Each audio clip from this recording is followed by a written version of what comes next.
Remembering the life and legacy of Dr. Martin Luther King Jr. goes hand in hand with remembering and recognizing the civil rights movement. Our Washington, D.C. correspondent Brendan Scanlon shows us how a recently installed exhibit at the National Cathedral in Washington is literally shedding light on the history of the civil rights movement and the fight for racial justice.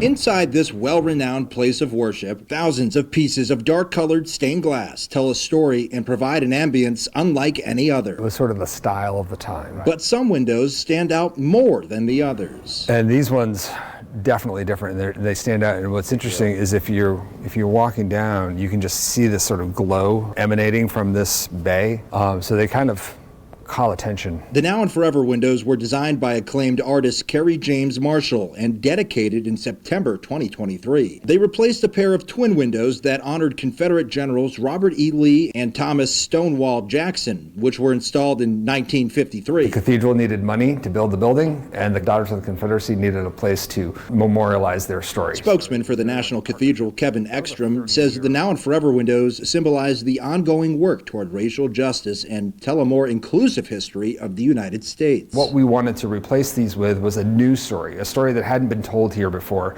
a story that was more inclusive and had a broader lens of American history. A story that delivers a similar message to the words of the late Martin Luther King Jr. But a similar message is not the only connection between this stained glass and Dr. King. These windows shine into the very pews where hundreds gathered on March 31st, 1968, to hear what would be King's final Sunday sermon. Here in that pulpit right over there, mankind must put an end to war. And we hold that legacy very close. Like King, the Now and Forever windows also leave a legacy, each individual piece of glass and every last detail. And that was intentional so that it looked like shadow to give it some depth. Living up to its intended purpose, using a bright glow to call attention and start a conversation. These windows are a very permanent reminder that the work is never actually done. It's always ongoing. Everybody has a role. In Washington, Brendan Scanlon reporting.